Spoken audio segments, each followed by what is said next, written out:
जय श्री हरि। मैं हूँ नीरू शर्मा।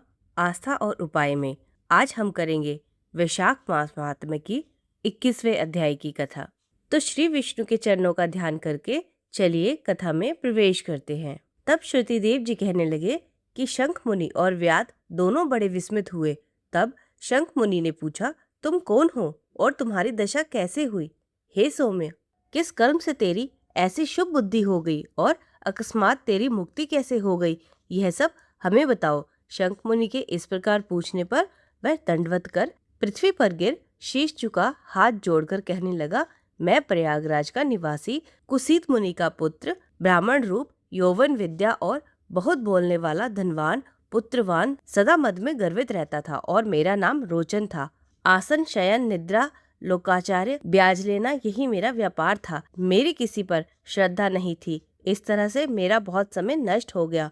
तब वैशाख महीने में जयंत नाम के ब्राह्मण भगवान के प्यारे वैशाख मास के धर्म की कथा सुनाया करते थे, जहाँ चारों वर्ण के हजारों स्त्री पुरुष प्रातःकाल स्नान व मधुसूदन भगवान का पूजन कर दिन रात कथा सुनते थे। मैं उस सभा में पगड़ी पहन पान चबा वहाँ का कौतुक देखने जाता था। वहाँ जाकर कभी हंसता कभी निंदा करता। ऐसी लोक वार्ता से सब श्रोताओं का मन चलायमान हो जाता। उसी दोष के कारण मेरी बुद्धि नष्ट हो गई, अवस्था क्षीण हो गई और सन्निपात रोग से मेरे प्राण जाते रहे और 14 मनवंतर तक भयंकर नरक में रहा और 84 लाख योनि भोग कर अब मैं इस वृक्ष में, जो यह वृक्ष 10 योजन लंबा चौड़ा और 100 योजन ऊंचा है, इसमें 7 योजन की कोटर में मैं महाक्रूर सर्प की योनि पा निवास करता हूँ। हे विप्रशे, अपने पूर्व जन्म के कर्मों के फल से 10 सहस्र वर्ष से निराहार निवास करता हूँ। देवयोग से आपके मुख कमल से निकली कथा को चक्षु गोलक से सुनने से मेरे सब पाप दूर हो गए और सर्प योनि छोड़ दिव्य देह धारण कर आपकी शरण में हूँ। मैंने तो कहीं कोई उपकार नहीं किया, फिर सज्जनों का संग कैसे हुआ? अब आप मेरे ऊपर अनुग्रह करो कि मुझसे कभी अधर्म अहंकार नहीं हो, बुद्धि धर्ममयी हो, जिससे साधु महात्माओं की संगति रहे, विष्णु भगवान में प्रीति हो और उनको कभी ना भूलूं। इस प्रकार अनेकों स्तुति कर हाथ जोड़ सिर झुका मुनीश्वर के आगे चुपचाप खड़ा रहा। शंख मुनि प्रेम में भर उसको दोनों हाथों से उठाया और उस पर अनुग्रह कर भावी वृतांत कहने लगे। हे द्विज, वैशाख मास और विष्णु भगवान का महात्म्य श्रवण करने से तेरे सब पाप नष्ट हो गए हैं।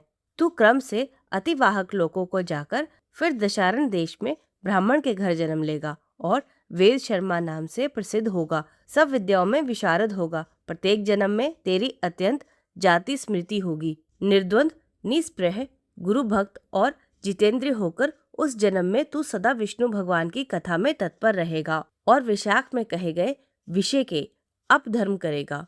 तब तू सिद्धि प्राप्त कर संपूर्ण बंधनों से छूट परम धाम को प्राप्त होगा। ऐसा कह मुनीश्वर चुप हो गए। तब व्याध को देख वह पुरुष मुनीश्वर से कहने लगा, आपने मेरे ऊपर बड़ा अनुग्रह किया, जिससे मेरी दुष्ट योनि जाती रही और उत्तम गति मिली। ऐसा कह वह परिक्रमा दे आज्ञा ले स्वर्गलोक को गया। हे राजन, तब संध्या हो जाने पर शंख मुनि ने व्याध को संतुष्ट सायंकाल की संध्या कर विष्णु भगवान के अनेक अवतारों की कथा सुना। रात्रि के शेष भाग को व्यतीत कर ब्रह्म मुहूर्त में नित्य कर्मों से निश्चिंत हो प्रसन्न मन से व्याध को बुला उसके सिर पर प्रोक्षण कर राम 2 अक्षर का मंत्र जाप करने का और मरण पर्यंत इन्हीं धर्मों के करने का उपदेश दिया और कहा कि इससे तेरा जन्म वाल्मीकि ऋषि के कुल में होगा। व्याध को इस प्रकार समझा बुझाकर दक्षिण दिशा को चले गए। व्याध भी थोड़ी दूर तक, जब तक नेत्रों से ओझल ना हुए, उनके पीछे गया और शंख मुनि को देखता रहा। फिर हृदय में उन्हीं का ध्यान करता हुआ, वैशाख के धर्म को करता हुआ व्याध का जन्म पूर्ण कर वाल्मीकि ऋषि के घर में जन्म लिया। उसी सरोवर में कृणु नाम के कोई मुनि दुरस्तर तप करते थे, जिनके शरीर पर बहुत काल से सर्प की वांछी बन गई थी। इसी हेतु से उन्हें वाल्मीकि ऋषि कहने लगे। फिर तप के अंत में जब कृणु ऋषि के कानों में स्त्रियों के प्रिय शब्द सुनाई देने लगे, तो उनका चित्त चलायमान होने लगा और एक भील जाति की स्त्री को ला वाल्मीकि नाम का पुत्र उत्पन्न किया। हे राजन, वह वाल्मीकि संसार में बड़े यशस्वी और विख्यात हुए। उन्होंने सर्व कर्म बंधनों को काटने वाली मनोहर छंद में राम कथा रचकर संसार में प्रसिद्ध की। श्रुतिदेव बोले, इसी प्रकार वैशाख मास में व्याध के सिर्फ जूता दान करने से ही दुर्लभ ऋषित्व प्राप्त हुआ। जो कोई इस पाप नाशक आख्यान को सुनेगा, औरों को सुनावेगा, उसका जन्म संसार में फिर नहीं होगा। इति 21वां अध्याय संपूर्ण।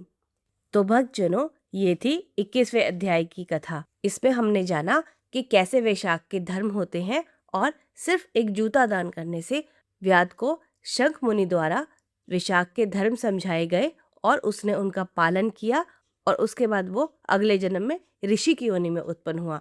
तो वैशाख मास में आप भी हो सके तो किसी गरीब को जूता, छतरी, अनाज, इसमें से कुछ भी दान जरूर करें और कथा का भी दान कर सकते हैं। आप मेरी वीडियो को ज्यादा से ज्यादा शेयर करें ताकि आपके जरिए कोई और भी कथा सुन सके और उसका भी आपको पुण्य मिले। मिलती हूँ आपसे कल सुबह ठीक 6 बजे 22वें अध्याय के साथ। लक्ष्मी नारायण भगवान की जय।